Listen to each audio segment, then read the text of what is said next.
अपनी लाइफ में सक्सेसफुल होने के लिए क्या आप लोगों को एक इंट्रोवर्ट होना चाहिए या फिर आप लोगों को एक एक्सट्रोवर्ट होना चाहिए या फिर आप लोगों को बिल्कुल मालूम ही नहीं है कि इंट्रोवर्ट और एक्सट्रोवर्ट क्या होता है। बिल्कुल ही मेरी तरह। Let me be honest with you यार, मुझे मालूम ही नहीं था जब मैं अपने कॉलेज के अंदर गया था कि इंट्रोवर्ट क्या होता है, एक्सट्रोवर्ट क्या होता है। बस मैंने एक चीज़ नोटिस करी यार, जब मैं शांत था तब लोग मुझे कहते थे यार तू बड़ा इंट्रोवर्ट है, और जब मैं ज़्यादा हल्ला वगैरह करता था तो लोग कहते थे यार ये बंदा बड़ा एक्सट्रोवर्ट है, और मैं इस तरह के वर्ड सुनने लग गया। तो एक दिन मैंने गूगल किया कि यार ये क्या होता है इंट्रोवर्ट, क्या होता है एक्सट्रोवर्ट। तब जाकर मुझे पता चला कि भाई इंट्रोवर्ट का मतलब होता है जो बंदा शांत है, ज़्यादा बोलता नहीं है, शांति पसंद करता है, और एक्सट्रोवर्ट का मतलब है वो इंसान जो कि ज़्यादा से ज़्यादा सोशलाइज करता है। अब बहुत सारे लोगों को ये बताया जाता है कि यार इंट्रोवर्ट्स बुरे होते हैं, एक्सट्रोवर्ट्स अच्छे होते हैं, और मैं पर्सनली बताऊं, अगर मैं अपनी पर्सनली बात करूं तो मेरे हिसाब से इंट्रोवर्ट और एक्सट्रोवर्ट सिर्फ दो अलग अलग टर्म्स हैं जो कि लोगों ने डिफाइन कर दी हैं। मुझे नहीं लगता कि कोई एक इंसान इंट्रोवर्ट है तो वो एक बीमारी है, और ऐसा लोगों को बताया जाता है कि यार तुम एक इंट्रोवर्ट हो, तुम पब्लिक स्पीकिंग नहीं कर सकते, तुम्हें बोलना नहीं आता।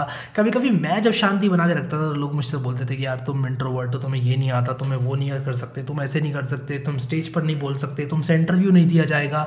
ऐसा बिल्कुल भी नहीं है। मेरे ओपिनियन के हिसाब से इंट्रोवर्ट एक्सट्रोवर्ट नाम की कोई चीज़ ही नहीं होती है। हाँ, आप इन टर्म्स को ज़रूर यूज़ कर सकते हो। मैं इन टर्म्स के इस्तेमाल पर आप लोगों को ये नहीं बोलूँगा कि आपको कोई पाबंदी लगानी चाहिए, बट इंट्रोवर्ट और एक्सट्रोवर्ट एक ही इंसान के दो अलग अलग रूप हो सकते हैं मेरे हिसाब से। ऐसा नहीं है कि अगर आप लोग एक इंट्रोवर्ट हो या फिर अगर आप लोग को लोग बोलते हैं कि यार आप लोग एक इंट्रोवर्ट हो तो आप लोगों को परेशान होने की ज़रूरत है। मेरे हिसाब से इंट्रोवर्ट और एक्सट्रोवर्ट दो अलग अलग पर्सनैलिटी के टाइप्स हैं। अब कभी कभी आप लोग को इंट्रोवर्ट होना चाहिए, कभी कभी आप लोग को एक्सट्रोवर्ट होना चाहिए। जैसे मैं पर्सनली आप लोग को बताऊं, जब मैं किसी भी एक बड़े इंसान से मिलता हूं जो कि मेरे हिसाब से मैं उस इंसान से बहुत ज़्यादा कुछ सीख सकता हूं। फॉर एग्जांपल, जब मैं सिंगापुर गया था तो मैं प्रोफेसर जॉन एल गस्टफ्सन से मिला था, जिन्होंने मेरी लाइफ में मुझे कई चीज़ें सिखाई बहुत ही शॉर्ट पीरियड ऑफ टाइम में। तो जब भी वो बोलते थे तो मैं शांति बना के रखता था, जब भी वो आसपास होते थे तब मैं एकदम शांति बना के रखता था। मैं ज़्यादा से ज़्यादा सुनता था, अपने मुंह से ज़्यादा चीज़ें नहीं निकालता था, क्योंकि ज़्यादा से ज़्यादा मेरा वहाँ पर टारगेट होता था मैं इन्फॉर्मेशन को एब्जॉर्ब करूँ। उन्होंने अपनी लाइफ में जो चीज़ें करी हैं, उनकी कई स्टोरीज़ मैंने सुनी जिन्होंने मुझे काफ़ी पॉजिटिव वे में इन्फ्लुएंस किया। तो कुल मिलाकर बात ये है कि आप लोग को कभी कभी आप लोग से एक्सपेक्ट किया जाएगा कि आप लोग बोलो, कभी कभी एक्सपेक्ट किया जाएगा आप लोग शांति बना के रखो। फॉर एग्जांपल, अगर आप लोग प्लेसमेंट की प्रिपरेशन कर रहे हो तो आपको एक एक्सट्रोवर्ट होना चाहिए, इंट्रोवर्ट होना चाहिए। मेरे हिसाब से शांति के साथ आप लोगों को कुछ टाइम पढ़ने की ज़रूरत होती है। अगर आप लोग IIT JEE का एग्ज़ाम निकाल रहे हो तो मुझे नहीं लगता कि 10 लोगों के साथ 10 घंटे बैठ के आप पढ़ाई कर सकते हो। आपको सेल्फ स्टडी शांति के साथ एक इंट्रोवर्ट बन के भी पढ़ने की ज़रूरत है। तो कुल मिलाकर अगर मैं कहूँ तो ये कोई बीमारी नहीं है, जैसे कि बहुत सारे लोगों ने इस चीज़ को एक बीमारी की तरह बता रखा है कि यार इंट्रोवर्ट हो तुम्हें तुमसे ये नहीं हो सकता, वो नहीं हो सकता।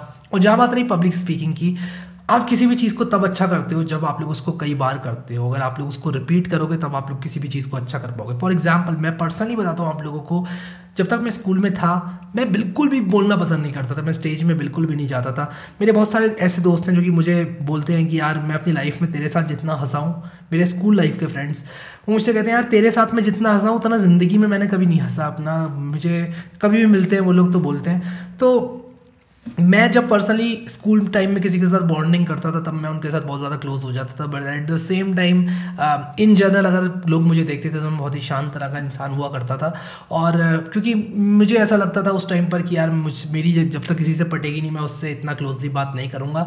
हालांकि ये चीज़ चेंज हुई कॉलेज के अंदर, मैं पब्लिक स्पीकिंग में आया, कभी भी मुझे नए लोगों से बात करनी होती थी मैं बहुत कंफर्टेबली करने लग गया। स्टेज फियर निकल गया कॉलेज के अंदर जाकर। मुझे स्कूल के अंदर बहुत ज़्यादा स्टेज फियर था। इनफैक्ट फेयरवेल में भी मुझे आज भी याद है कि जब मैं गया था बोलने के लिए आगे, तब मुझे एक अलग ही तरह की फीलिंग आ रही थी, एक अलग ही तरह की जिसे कहते हैं ना बेचैनी सी, कपकपाहट, वो सब चीज़ें मेरे अंदर आ रही थी।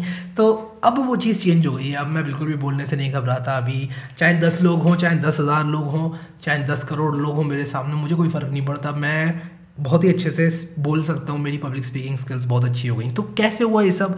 किसी भी चीज़ को अगर आप लोग अच्छी तरह से करना चाहते हो तो आपको उसको कई बार करना पड़ेगा। आप किसी भी सुबह को उठकर कोई दवाई नहीं खा सकते, या फिर किसी भी सुबह को आप उठोगे या कोई किताब नहीं पढ़ सकते और आपकी पब्लिक स्पीकिंग अच्छी हो जाए। उस चीज़ को आपको करना पड़ेगा, आपको रिपीटिशन करना पड़ेगा। ऐसा नहीं है कि आप पहली बार स्टेज पे जाओगे। पहली बार जब आप स्टेज पे जाओगे तो बहुत सारी चीज़ें ऐसी होंगी जो कि आपको लगेगा यार ये क्या हो गया, और हो सकता है कि आपके साथ अच्छा ना हो, कुछ चीज़ ऐसी हो जाए आपके साथ जो कि आप लोग को बुरा लगे उनका।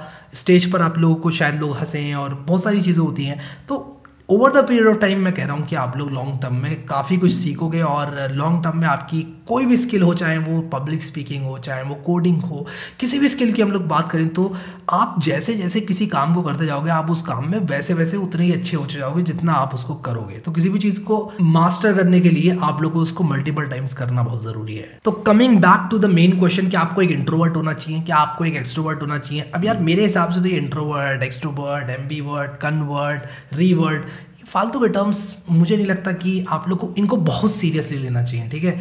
हाँ, इनका मतलब आप लोग को ज़रूर पता होना चाहिए, आप लोग इनको यूज़ भी कर सकते हो अगर आप किसी से बात कर रहे हो। और मैं ये नहीं कह रहा हूँ कि ये टर्म्स आपको यूज़ ही नहीं करने हैं, बट इन टर्म्स को बहुत ज़्यादा फील करना और अपने आप से एसोसिएट करना कि यार मैं एक इंट्रोवर्ट हूँ, मैं एक एक्सट्रोवर्ट हूँ, मैं इंट्रोवर्ट हूँ तो मेरी ज़िंदगी झंड, ये सब चीज़ें आप लोगों को बिल्कुल भी अपने दिमाग के अंदर नहीं रखना है। किसी भी स्किल को अगर आप लोग मास्टर करना चाहते हो उसको आप करो और डेफिनेटली आप लोग को जो है उसमें सक्सेस मिलेगी। तो इंट्रोवर्ट या एक्सट्रोवर्ट इट डिपेंड्स। आप लोग अगर किसी ऐसी सिचुएशन में हो जहाँ पर शायद आप लोगों से शांति एक्सपेक्ट की जाएगी तो वहाँ पर इंट्रोवर्ट बन जाओ। और अगर आप लोग को स्टेज पर बुलाया जाए और आप लोग को अपना टैलेंट कुछ निकालना है बाहर और आपसे एक्सपेक्ट किया जाता है कि आप लोग कुछ परफॉर्मेंस वगैरह देंगे तो यार आप लोग को बनना पड़ेगा वहाँ पर एक्सट्रोवर्ट। और ऐसा नहीं है कि एक इंसान कुछ सिचुएशन में इंट्रोवर्ट, कुछ सिचुएशन में एक्सट्रोवर्ट नहीं बन सकता। हाँ, मुझे पता है कुछ लोग शांत होते हैं, कुछ लोग शाई होते हैं, बट वो चीज़ें चेंज होती हैं। एक टाइम पर मैं भी था, मैंने अपने बारे में जब इतनी सारी चीज़ें चेंज करी, अगर मैं कर सकता हूँ तो आप लोग भी कर सकते हो, ऐसा मेरा मानना है। चाहे वो इंग्लिश स्पीकिंग हो, चाहे वो पब्लिक स्पीकिंग हो, किसी भी तरह की चीज़ हो, अगर मैं कर सकता हूँ तो मेरा ये मानना है कि आप लोग भी कर सकते हैं। आई होप कि आप लोग को अपने क्वेश्चन का आंसर मिल गया। और ये क्वेश्चन मुझसे बहुत ज़्यादा पूछा जाता था तो मैंने सोचा यार क्यों ना जल्दी से आप लोगों को इसके बारे में बता दूँ। अभी के लिए इस वीडियो में इतना ही guys. Thank you so much guys for watching this video and I will see you next time.